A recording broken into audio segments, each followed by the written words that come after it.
Welcome to Films and Stuff with your hosts, Pete Mitchell and Ethan Hunt. Pete, we're back Saturday morning, Films and Stuff.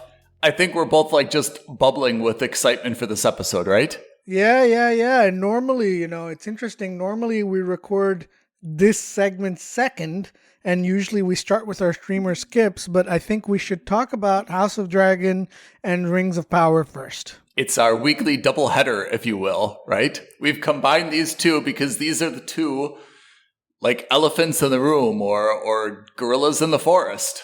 That's correct. They're or dragons in the mist, right? Dragons in the mist. In the sense that they're both the flagship programs for two of the premier streaming platforms. Yeah. Rings of Power with Amazon Prime and House of the Dragon for HBO. And they're both high fantasy, and they both have dragons in them. Lots of points of commonality. Yeah. Which one we're equal, right? I mean, these are really neck and neck, right? There's 4 episodes of each. I mean, for me, House of Dragons comes out on Sunday nights. So then we have a kind of a lag before we watch Rings of Power, and we've got our show. That's right. So effectively for me, I consider House of Dragon a Monday morning watch because it's released Sunday late night US time. Yeah, same. Which is why even though on a weekly basis, House of the Dragon is 1 episode ahead, in terms of our podcast, in terms of our recordings, it's practically speaking on par because Rings of Power releases Friday mornings on Amazon Prime globally, whereas HBO, even on HBO, I think it's only released in the evenings on Sunday. Right. One of the first thoughts I had after I watched House of the Dragon was that after what I thought was and we talked about this last week, I thought after we had a very lackluster episode 3 of Rings of Power, I thought that this was the opportunity for House of the Dragon to just kind of slay it and be there's no question House of the Dragon is better. And then House of the Dragon came back with this definitely highly discussed episode. But I mean, for me, this is, I use my mom as a gauge sometimes, right? This is the episode that my mom would turn off and be like, I'm not going to watch that show anymore. This is the show that would separate the boys from the men, right? The chaff from the wheat. Yeah. I imagine a lot of people are going to draw the line after this episode because you saw... Look, let's not kid ourselves. It's not that Game of Thrones was a chaste or, very prudish show either. Yeah. It was really in episode 1 of season 1 where we see Jaime and Cersei getting it on as well. So it's not... But that just had no context at the time, right? You didn't even realize it was scandalous because you didn't even know the characters at the time. It was only after the fact you're like, oh, that was wrong. Yeah, and it was a little bit of after the fact, and it was also a little bit of the fact that they were also relatively same footing in the sense that they're brother, sister. Yeah. They're not uncle, niece. Age difference. And that becomes a little bit of an icky thing, if you will, because, now we're talking about a significant age difference, at least generationally, right? Yeah. We're also talking about this because it's not just a creepy old man going after this young, innocent woman. No, it's equally the young, innocent woman who's just like, oh, no, I want some of this too, right? I'm so confused. I'm just so confused by the whole episode. Okay, so maybe we're going ahead of ourselves. Let's do a quick recap of the episode. So let's, and obviously we're starting with House of the Dragons before we start with Rings of Power. I mean, from just a location perspective, this is a very insular episode, right? Nothing happens outside of the city. Very little actually happens outside of the Red King's Landing. Yeah. And very little happens outside the Red Keep either. This is primarily focused on 4 people. Right? It's Daemon, it's Viserys, it's Otto, it's Alicent, it's Rhaenyra. It's really, though, maybe a little bit of Sir Criston Cole. it's really just kind of like these 4.5 characters, and each of them has screen time with each other, but there's no swords drawn from the sheath. There's no battles. Oh yeah, this little thing with the courtship, right? But I mean, there's just very little like externally that happens. There's no dragons. There's no battle scenes. There's no really blood spilled. Yeah, it's one-on-one relationships. It's almost like an exposition dump, or it's almost, I mean, it clearly isn't. It did drive the plot forward, but it's almost kind of like, this is the plot that the rest of the season is going to kind of go around. What's really interesting is, so last week we talked about, when you have a show that's 8 to 10 episodes long in a season, really the important thing is that by the end of the second, maximum third episode, you really want the viewers to understand what the conflict or what the driving force of the show is going to be. And we were reasonably confident that this was going to be a Game of Thrones, a literal Game of Thrones, right? Which is, it was going to be a race to see which of the 3 factions was going to end up being the king, because I don't think the show is doing a very hard job of telegraphing the fact that Viserys isn't going to be around forever. Yeah. He's getting paler. He's getting more sickly. He's getting a little bit more demented. He's losing digits left, right, and center. He's going to be out of the picture by the end of this season, if not earlier, is my estimation. And so I was sure that it was going to be a Daemon v. Rhaenyra v. Alicent / Hightower race. And now what I liked about this episode was that kind of turned it on its head. Is it going to be a 3-way race? Is it going to be a 2-way race? Is it going to be a 1-way race? There's no Is it going to be a 4-way race? Or exactly. Right? And now kind of Otto Hightower has kind of stepped into the ring, even though he hasn't officially, but you can see that they're telegraphing a maneuver with Otto Hightower somehow coming in. Maybe he decides to do the same thing as Daemon and back the Valyrians. Who knows? I mean, Otto, if you're looking at the race, Otto basically has 2 horses in the race, right? He's got his daughter who's a queen, and then he's got, his grandson who is the first or only male heir, right, to the king. That's right. And yeah, I mean, I guess he could do all sorts of maneuvering or positioning with those 2 pieces on the chessboard with the other family. So anyway, before we get too deep into that, so the quick down and dirty is that Daemon comes back to the kingdom. He has been crowned the king of the Narrow Sea. Yep. He then abdicates that crown to the one true King Viserys. He kneels before him. He gives him the crab feeder sword and says, add it to the throne. And he basically swears his fealty in like an apologetic manner. Can we just take a break right there? That's a very strange start, I thought, to this episode, because that wasn't like consistent with the end of episode 3. Episode 3, it showed that Daemon really had an antagonistic relationship with his brother, right? He did not want to accept his assistance, right? He's like, I'll just do this myself. And then suddenly we flip between the end of episode 3, the beginning of episode 4. He comes back and says, hey, what's mine is yours, and take it. And now he's like on very good terms with his brother. I liked it, but it would have made more sense if he would have accepted the king's offer of support. And with that support behind him, he would have defeated the crab feeder.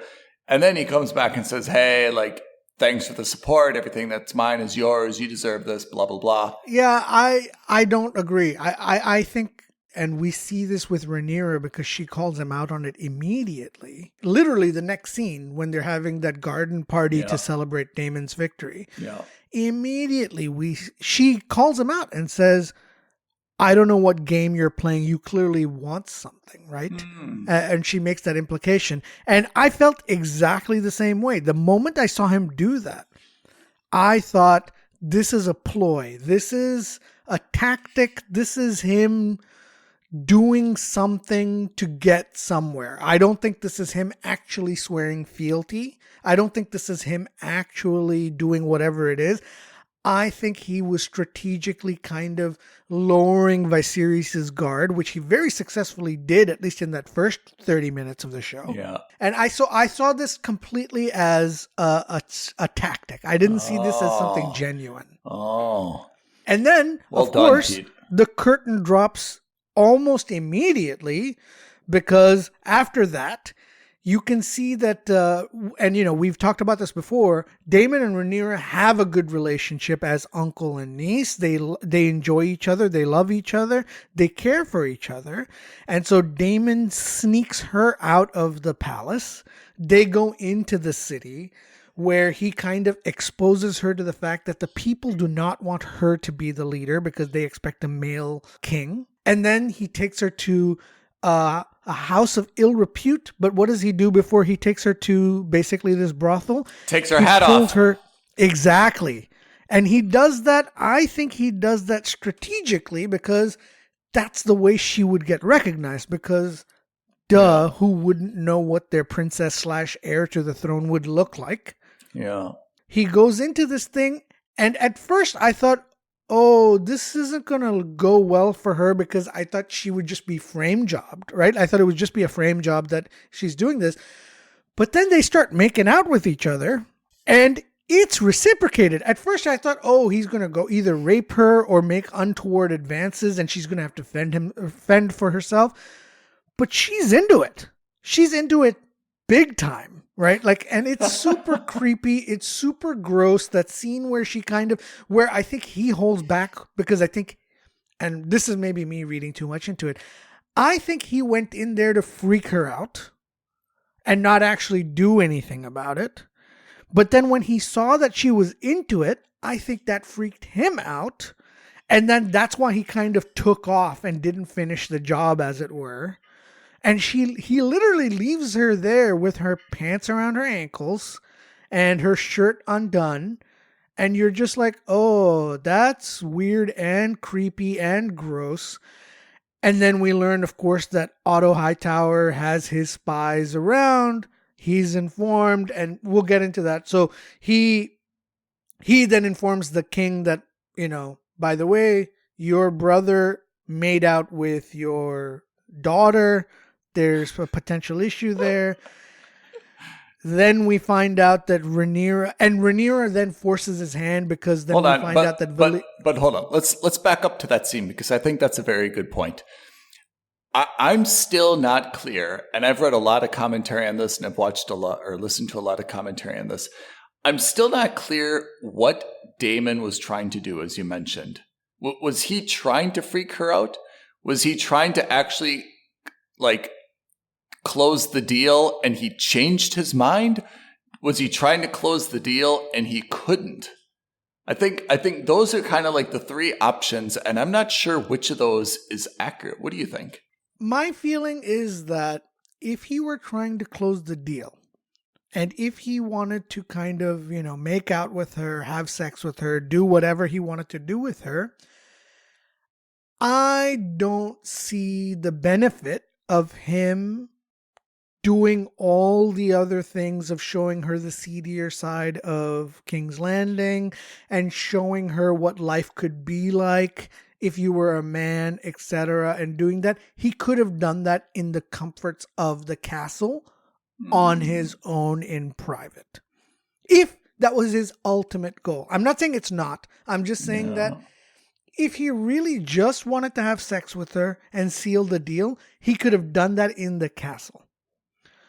The other I really think that the goal was to kind of show her how out of her depth and out of her comfort zone she is, and she doesn't recognize it, because you can tell that she's got a little bit of Joffrey in her. Basically, he wants to show her that she's not at all equipped to be queen, either equipped or prepared.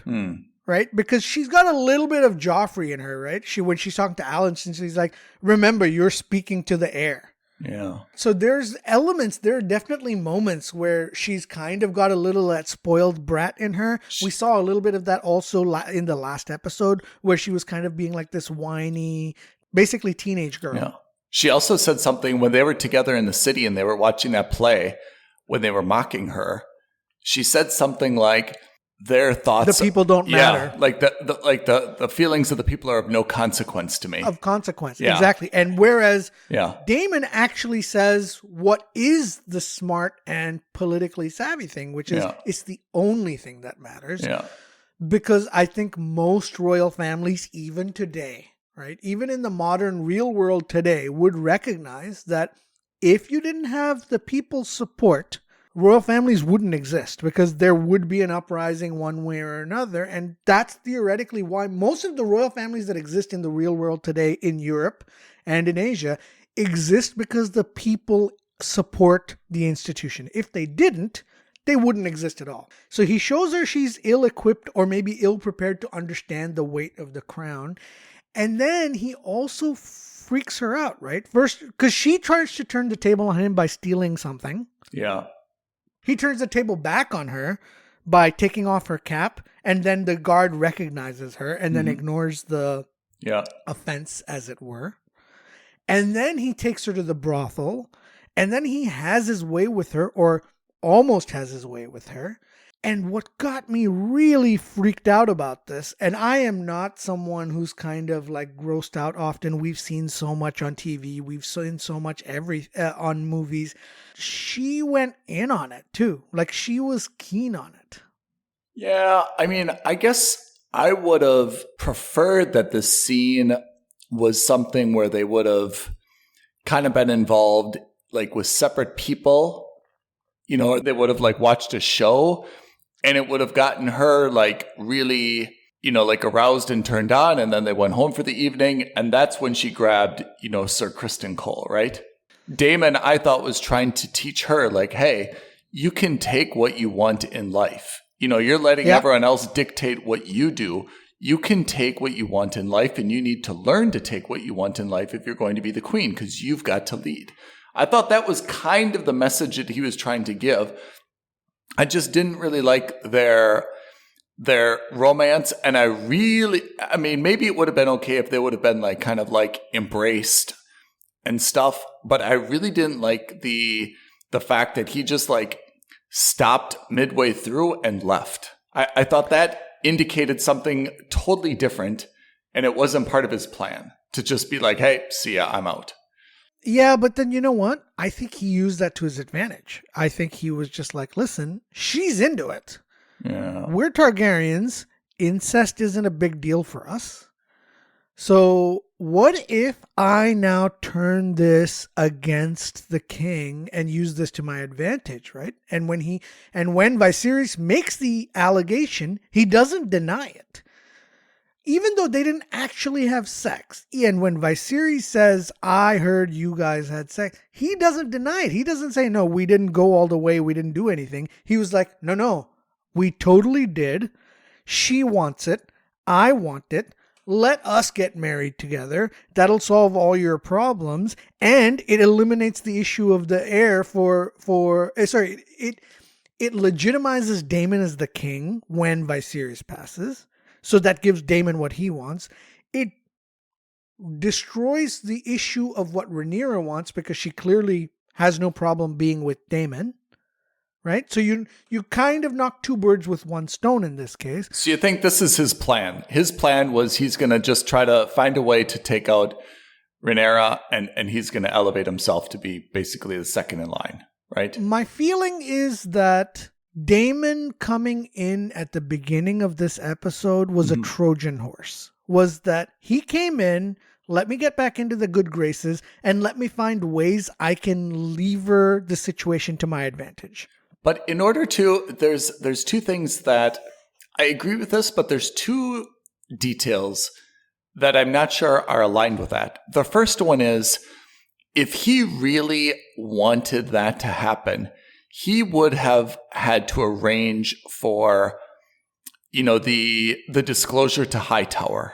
And from what I can tell, it was Mysaria who, that kid, right? When Rhaenyra ran out, some little kid kind of stood up and followed her. That was obvious. And then you also caught just the beginning of the scene when Damon was hungover and on the floor before Mysaria gave him like some hangover tea. That's right. That she was kind of like meeting with the kid. And it seemed to be the kid told her, and she told Hightower, because she also made a statement to Damon, something like, hey, I'm done being just a piece of meat.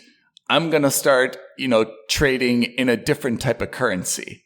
So I thought that she was then the narc, as it were.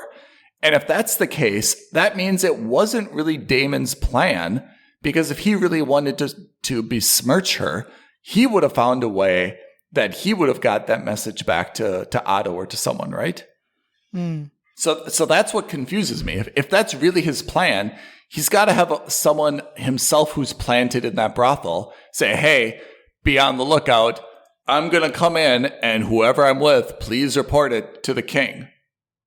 Like he's got to manipulate that. He can't just say, hey, I hope someone tells on me, because he knows that he's like too powerful. He's the head of the city watch. This is like the queen regent. The default position is no one's going to tell on them, right? So that makes me think it's not his plan, or not precisely his plan. Yeah, I think his plan evolved over the course of this episode. Changed. Yeah, I think it went in one way, and I think he tried to take advantage of the situation as it evolved. We'll know more. I mean, Mysaria is clearly like Varys in Game of Thrones, right? I think she's collecting secrets, or, she's basically playing herself as the middleman in terms of, I want to side with the winner, so I'm going to play both sides. Yeah. So who are the winners and the losers of this episode? I mean, Hightower seems to be... Rhaenyra, winner. I think the opposite. How can she be a winner? I feel like she's a huge loser in this, right? Oh, no. I think Rhaenyra winner because A, she gets some, right? B... No, and it's not insignificant for her, right? Because she made that comment to her father, is that if you're a man, you could sleep with 15 different women and it wouldn't make a difference. I'm the princess, I can't do that. So A, she got some. Okay. So she got that, she achieves that. Plus she had her, plan BT, so she can avoid pregnancy. 2, she eliminates Hightower, right? So she says to her father, fine, I will play the Game of Thrones. I will marry Sir Larion Valerian. Yeah. But hold on. But I'll only do that if you get rid of Otto Hightower, because he is no longer impartial. He is vested in making sure that I do not become queen after you go. I think you are half right. In terms of she's a winner because she eliminated Hightower, you're absolutely right. I didn't see that. Very, very good point.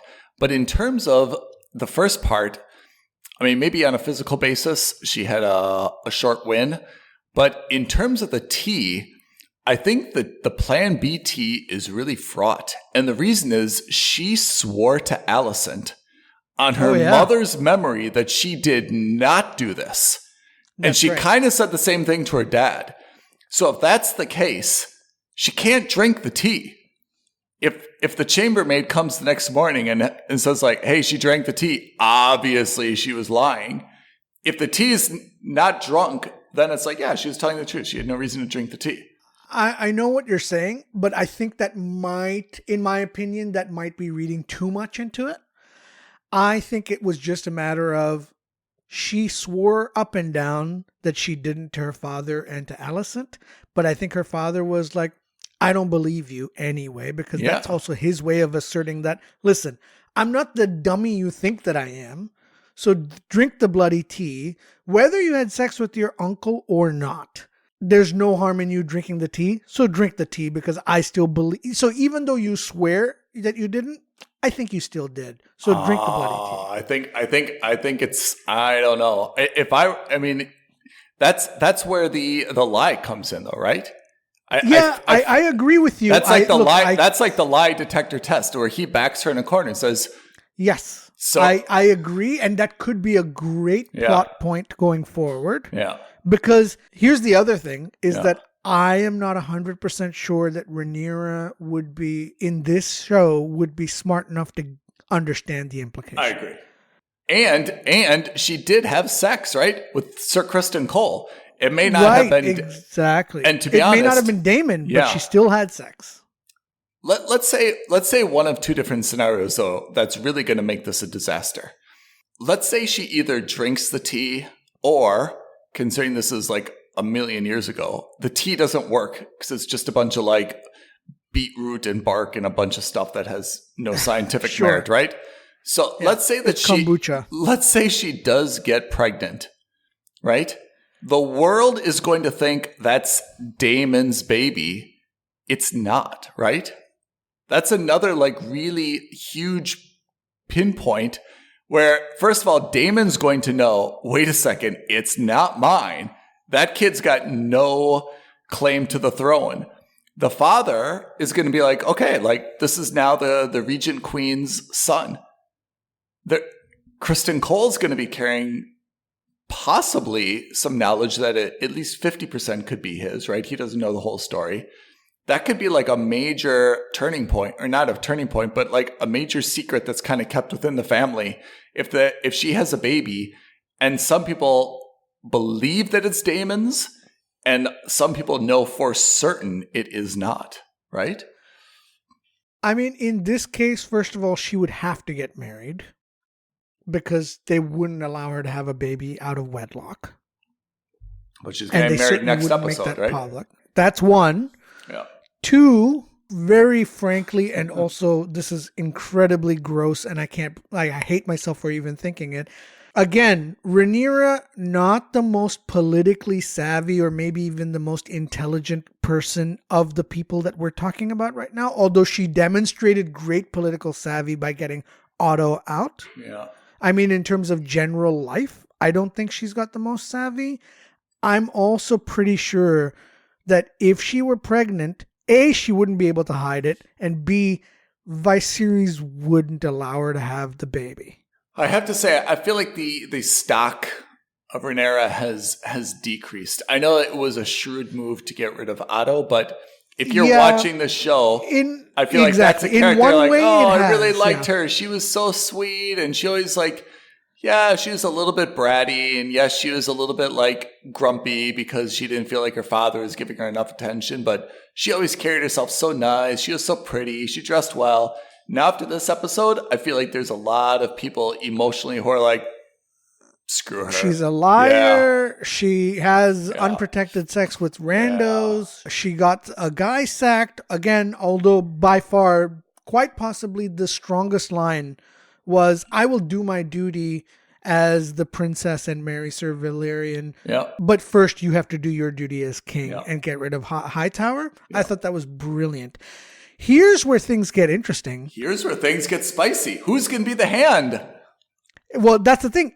Had Daemon not fudged it up, I think he could have played it off and put Daemon at the hand. But there's no way Daemon can be the hand anymore. No way. There's no way he can be hand anymore. And that's really not Daemon's natural role. You know, he's... Again, you're absolutely right. He's more of a leader of armies than he is a leader of political battles. But having said that, I still think that Daemon is trying to do what he can, how he can, where he can to instill himself as king. I agree. So whatever he would do, he's got some kind of plan in mind, which is obviously changing and shifting. Work in progress. We don't know what it's going to be next week. Yeah. We don't know what it's going to be after the week after that. We don't even know what it's going to be halfway through the next episode. It could probably change. Let's take a step back at the show. Right now, I like the show. Don't get me wrong. I think this last episode was not a downer. I think it's elevated the stakes in some ways, but also, as you rightly pointed out, kind of made it, a lot of the people in the show are unlikable. Yeah. And it's hard to find someone now, especially, who you still are rooting for. I'm not really rooting for anyone at this moment. Yeah, there's no Jon Snow. There's no Daenerys, Ned Stark. There's no Ned Stark. There's no Stark's kids. Yeah, there's no Bran. There's no one that you're just like, this is the one I want to see win the Targaryen race. Yeah. They're all a bunch of unlikable jerks for one reason or another. I'm not saying it's making the show hard to watch. No. In fact, it's interesting because they're all jerks. So which is going to be the one that comes out on top? It'll be interesting to see. But on an episode by episode basis, it makes it more difficult to watch in the sense that because you're not rooting for anyone in particular. I mean, if I'm looking at the architecture of this show, and I agree with you, I think the show is extremely watchable and captivating, even if you're watching is kind of like an impartial observer almost, right? But it's definitely not something that you feel like walking away from, right? Like you don't go to the other room. You don't like check your messages. Like you don't want to miss anything. And I think that's very powerful. No, it's no Rings of Power. That's for sure. We'll get there. Yeah. But I would say that if we're looking at the architecture of the show, I assume that these 4 episodes were heavy on Targaryens to kind of lay out the land and show kind of the backstory in terms of how everyone got to where they are. What I understand from this next episode is that Rhaenyra is getting married, and now we're going to start to introduce some more people, families, and it's going to start to like expand a little bit. But at least these 4 episodes were a little bit like insular, so that we understood really clearly what baggage everyone had going into like the real battles amongst each other, right? And in terms of the hand to Viserys, I guess I'd handicap this in 3 ways. 1/3 likelihood he has no hand and it's just vacant. 1/3 likelihood it's someone we've never met before. 1/3 likelihood Otto comes back and snakes his way into a renewal of his contract, so to speak, you know? Mm-hmm. Mm-hmm. Okay. You said something really good, and let's use that as our transition point. Our segue, yeah. This is so much more watchable, or I should say, like captivating, than is Rings of Power. Do you agree?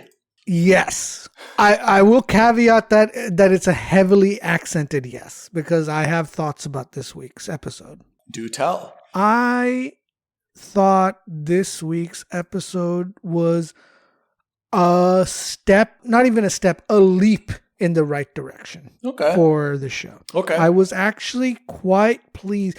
It's interesting.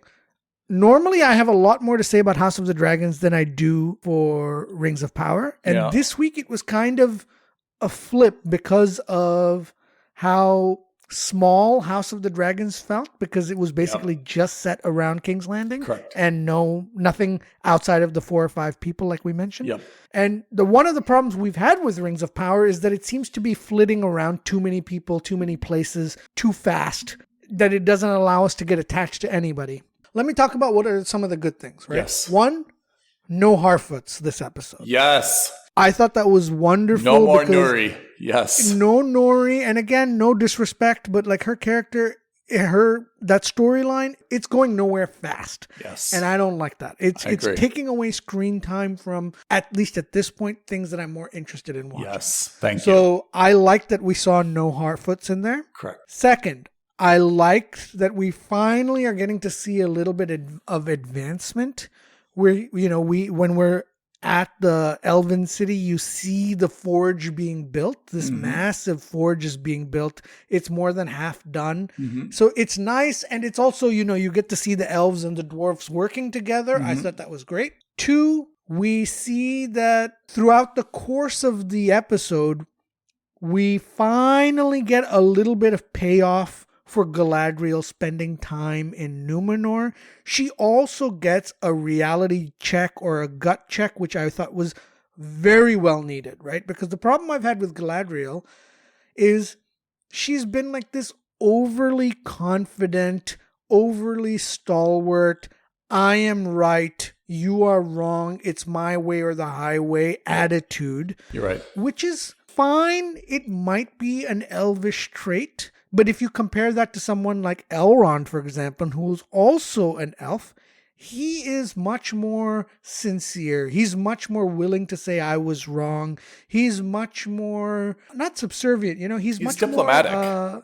He's diplomatic. And he's not just diplomatic, but he's also like, he looks inward. Yeah. And she doesn't. Mm-hmm. And she finally gets that gut check when she gets thrown in jail for making these literally demands to the Queen Regent, which, it's absurd that anyone would do that. Like, it's so arrogant. She's such an arrogant person. And then when she's in jail, It's her compatriot who is like, listen, you can't think the way you think and expect that people will do things for you. That's not how the world works.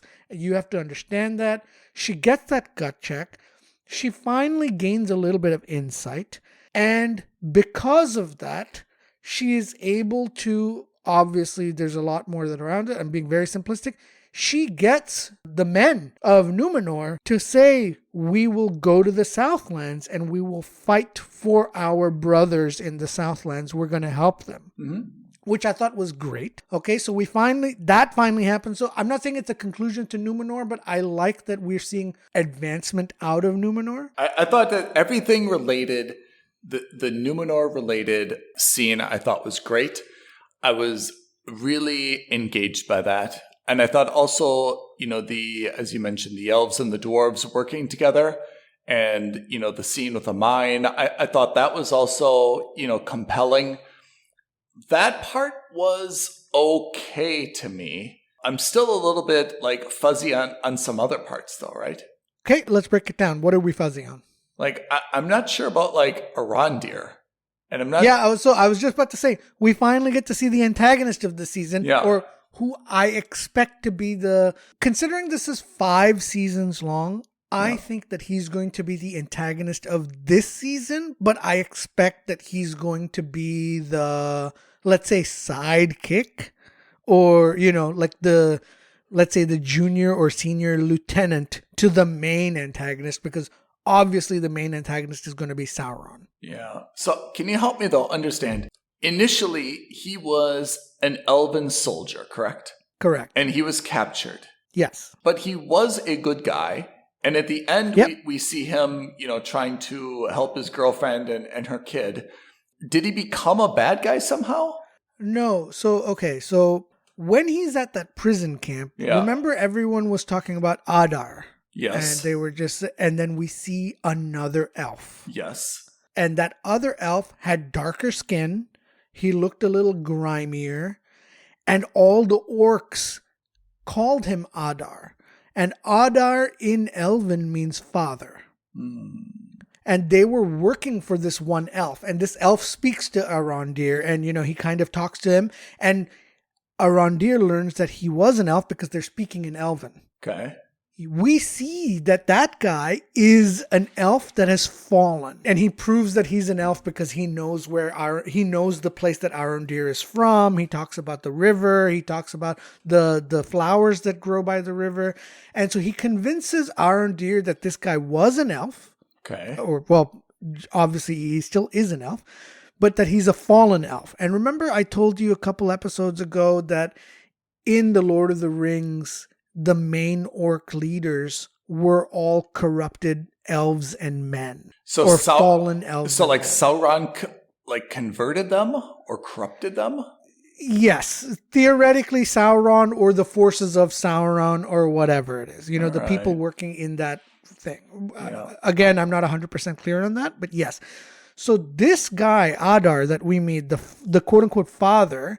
He shouldn't be being called father by orcs because he's an elf and they're orcs. They're naturally enemies. Yeah. But the orcs revere this guy because he's now working for Sauron. Again, this is conjecture. I could be very well wrong, but this is what I perceived it to be based on this episode. Okay.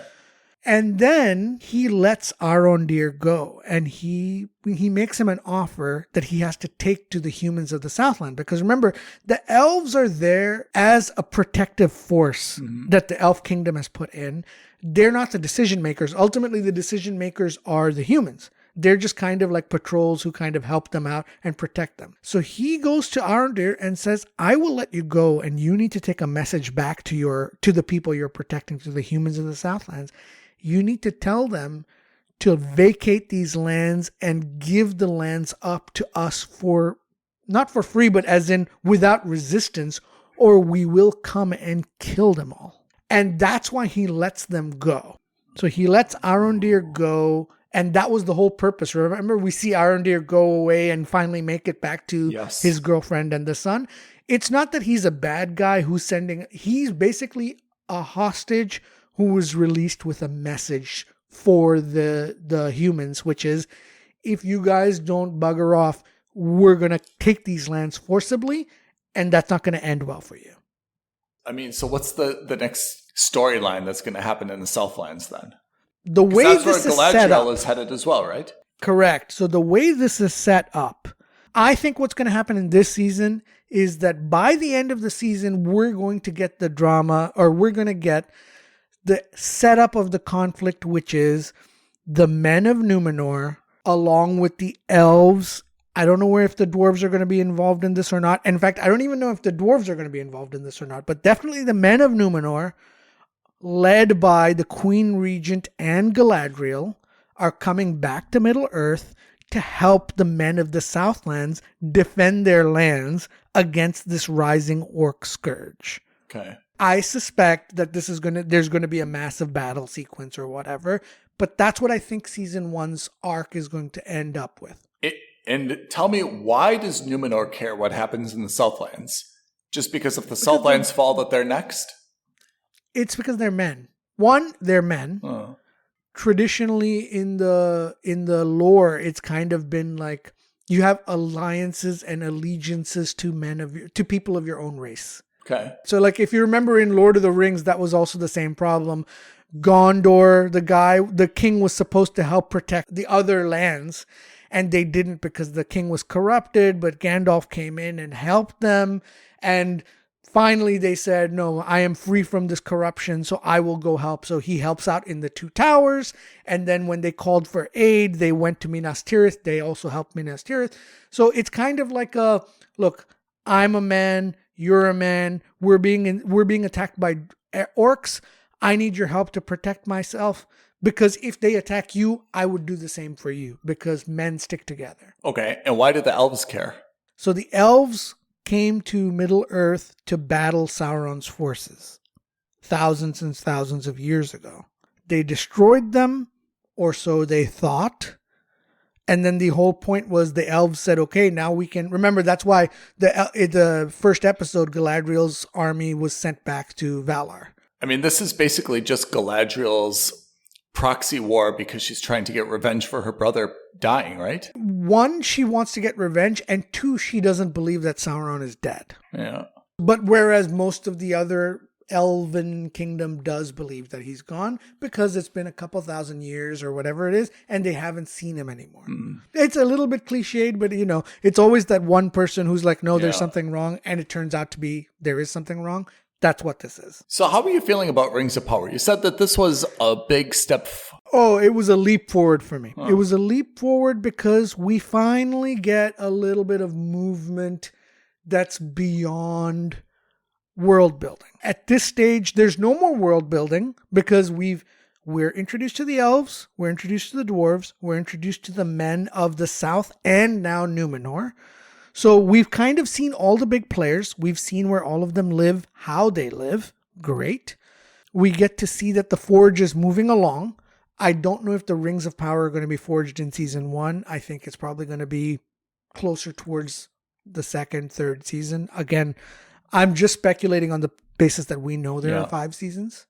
But I like that we get a little bit of plot momentum. The thing was that the first 3 or 4 episodes had very limited plot momentum for a show this big. And finally, it's kind of catching up. They're, I think, 2 episodes too far. I think this should have happened really within the first 2 or 3 episodes. But fine, it's finally happening. I'm not giving them a pass for it, but I am saying, okay, at least it's moving on. I'll forgive the Harfoot nonsense as long as they don't go back and spend too much time with the Harfoots. Can I tell you something, though, that's a little bit frustrating to me? And I feel like this show, for House of the Dragons, by contrast, has scenes and events play out, and then you understand backstory and things. Whereas I feel that Rings of Power, these people just appear out of nowhere. They have this really important conversation, and the conversation is just only for the purpose of explaining something to me about why something happened or is happening, right? Like, I think that this show also really hurt itself because the writing is... I think that the writers have made an assumption that they shouldn't have made the assumption. And the assumption I think most of the writers have said is that 95% of our audience will know the Lord of the Rings trilogy really well. I think that's really a really crazy assumption to make. Yeah, and I think that was a very bad assumption to make for a couple of reasons. One, it's been 20 years since the last Lord of the Rings movie came out. It's been at least 10 years since the last Hobbit movie came out. So that's one. And two, or the reason I can make the leaps of logic and the leaps of faith that I'm making with this storyline is because I know a little bit of the lore from outside of the movies. Yeah. How much is your average viewer going to know outside of having watched the movies? I mean, not that much. That point is doubly good because this is on Amazon Prime. And given how much they paid for it, I'm sorry, Pete, they're not going after the Petes. They should be going after the Ethans, right? I should. Yeah. I mean, more importantly, they should be going after the Ethan and Pete's moms. Yeah. They should be going after people who are like, no, I don't want to watch incest on Game of Thrones anymore. So I'm going to move over to Rings of Power. Similar concept in terms of high fantasy, but much more family friendly. I'm telling you, this is exactly my genre. No one can argue that this is not my genre. I have not seen the Three Lords of the Rings. I mean, and that, even as you mentioned, that's 20 years ago. I'm really having a problem following this. And if I'm having a problem following this, and I'm someone who's watching every episode, reading, talking with you, and sincerely trying to get it, it's hopeless, I think, for someone else. And if you're really spending $1 billion on this and you're really trying to make this your flagship that people are going to subscribe to, I think you've got to... We had this conversation a little bit with Halo, but I think you've just got to slow it down a little bit and somehow find a way to get me more up to speed in terms of what is happening and why it's happening. Honestly, I don't know the solution to this. I just don't know the solution to this. I mean, anyone who's 20 years ago, sorry, but 20 years ago, let's say someone read all the books, right? They watched all the movies when they were in university, right? Okay, that means, let's just say that they're 20 at a time. As you mentioned, they're 40 now. 40 is, okay, it's not like a senior citizen, but it's certainly of the age where most likely you've got family, you've got responsibilities. You don't have a whole lot of time to be watching this, right? If you're 30, you were 10 when Lord of the Rings came out. You probably didn't even see those, or you barely remember them, or... to me, it's hard to invest in it this much time in something like this. Yeah. That I agree. My feeling is that... How did these movies age? Let me ask you something. Let's say that you're 25 years old, right?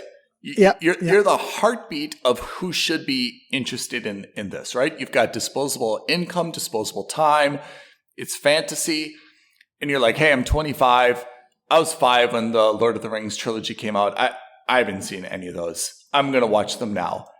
How have those aged? Sometimes you watch... Very well. Oh, really? Very well. So you watch... Incredibly so. Oh, really? I saw a clip from Return of the King. Yeah. And it has still aged very well. I have no doubt in my mind that if I sat down and watched all 12 hours of the extended edition, I think I would be very happy. Oh, really? Because, for we have that one mutual friend who shall not be named, but he's listening, who's never seen Star Wars. And I have to say, and I think you've said this with me as well in private, to watch A New Hope is asking a lot. Okay, that's 40 years old, not 20, but watching A New Hope is probably asking a lot, right? And you're right. It's not, and listeners should be aware, when we say it's asking a lot, we fully recognize that we cannot talk about visual effects because you can't compare visual effects from 40 years ago to today. It's impossible. It's not a fair comparison. But really think about Star Wars. Forget about the story. The premise is excellent. Forget about that. but really critically think about A New Hope, the dialogue was terrible. It's a little stiff. It's a little bit slow. The pacing was a little off. And these are all I love Star Wars. Don't get me wrong. I will die on that hill defending Star Wars. I'm right there with you, buddy. People would. Exactly. But I also am objective enough to recognize that Star Wars isn't the perfect movie. There are so many flaws with it. Yeah. So it holds up for a lot of reasons, but at the same time, it doesn't hold up for a lot. Whereas, Lord of the Rings, I think holds up a lot better, relatively speaking. It's a different kind of story, different kind of movie, but I think the trilogy, it's still chef's kiss for me. It's very good. Do we have anything more to say about House of the Dragon or Rings of Power for the upcoming episodes this week? One random comment. As of this last week, Rings of Power is no longer Amazon Prime's most expensive TV show. Oh, no. What happened? What overtook it? The NFL Thursday Night Football. Oh, really? Amazon Prime paid $13 billion to the NFL over the next 10 years for exclusive broadcasting rights for most Thursday night football games in the United States, which means everywhere. Breaking it down, it comes out to about $70 million per game. Since we're on the NFL, let me make a small plug for something that I've gotten for the first time this year. I have the NFL Game Pass package. Oh, yeah. Okay. It is $237 a season. And I've watched, obviously, only week one. It is absolutely a bargain at twice that price. What I can do is I can do split screen. And on one screen, I can be watching a game, any of the games. And on the other side of the screen, I can be on their Red Zone channel, right? Yeah. Where they're showing constant like highlights and big plays and stuff.